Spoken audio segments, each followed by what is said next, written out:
Hello, Pauper fans. This is Mathonical, and you're joining me for the November 19th Pauper Challenge, where I'm playing some spicy BorosSS Monarch, where we've got Seeker of the Way and Searing Blaze. Jumping right into it, our opening hand is a reasonable keep. It would be nice if we had either a Prism or a Vial to combine with these Glint Hawks, but can't have everything. Hopefully the 3-mana Spectre will help draw us into one, but at least we have all the lands we need. So we're going to give this one a try. We're going to go ahead and keep this. Just going to start by running the 3-mana Spectre out there. Basically, we can play the Ash Barrens next turn if we want to just crack the clue immediately. Getting the Alchemist Vial, even better. That's the artifact that we want to start drawing ourselves some cards, and we're just going to give them for some damage. This, of course, does mean that we don't have red available, but we weren't expecting to draw the Lightning Bolt. Now, it would have been nice to have some untapped red source, and basically, I am pretty afraid of getting run over by a Kiln Fiend on turn 3, so I'm playing this particular line by returning the Ancient Den instead of the Alchemist Vial because I want to crack the Alchemist Vial to keep the Kiln Fiend from attacking us. Not sure if this is necessarily the best play. It may be better just to get some more of our mana online and hope we survive one turn, making sure we keep the Vial around just to get some extra draws, but I didn't want to die to a turn 3 Kiln Fiend attack since I know I already have removal, so I'm going with a safer line here just to make sure that I have the ability to kill it next turn. I think it's going to be extremely unlikely for him to kill us through Alchemist Vial plus blocks, so I go ahead with this plan. Unfortunately, he follows it up with a Nivix Cyclops. We don't have the ability to remove both of them right now, so I'm just going to remove the one we can. And that's about all I can do. I gotta try and hope that we can survive this turn. Bolting one of our birds, that does bode well, but now we're just gonna have to throw our 3-mana Spectre in front just so make sure we don't die. He only had 2 mana available, so he could have only used Temur Battle Rage, and I don't think he could have gone for the kill, but I wanted to be safe just in case. And here I wanted to make sure I was able to get another blocker down just to try and protect us. He's got another bolt to kill it, and he's gonna swing in and Mutagenic Growth ends up not going for the kill. That's good for us. Now we do have the ability to kill it if we need to. We can Lightning Bolt, double Lightning Bolt, or like Galvanic Blast Lightning Bolt. Here, when he goes for the Apostle's Blessing, I'm going to try and kill it with the Lightning Bolt, but he's got another protection effect. Now I'm just hoping he doesn't have the last spell to kill us, since there isn't really much more we can do. And it turns out that he just has a Lightning Bolt for the face. So, unfortunately, we lose round 1. It may have been possible to take some alternative lines, but I was trying to play as safe as possible by getting blockers down to block it. Unfortunately, we weren't, because I cracked the Vial much earlier, it meant we didn't have Metalcraft for the Galvanic Blast in time. So, it's very possible I should have taken some other lines and left myself open on turn 3. And then we would have been much better set up for the rest of the game. Unfortunately, the line I took did not work out, and we lost game 1. We're going to jump into game 2. Taking a quick look at the sideboard. So, for this matchup, I really do like to bring in the Coalition Honor Guards. They're generally really good, since a lot of their target effects must target these, and they'd have to spend 2 Lightning Bolts to get rid of it. I don't feel like Seeker of the Way is going to be all that good in this matchup.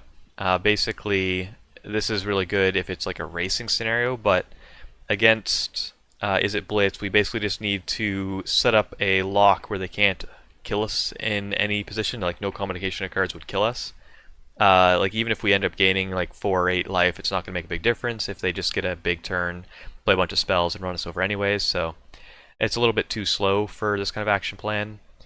Searing Blaze, I'm still trying it out in different matchups, so in this one I decided to take a couple out, just because this is part of the Seeker of the Way kind of combos with the Searing Blaze being able to clear blockers out, do damage to their face, and then attack in for damage, so you'll see that hopefully in later games. We'll find out.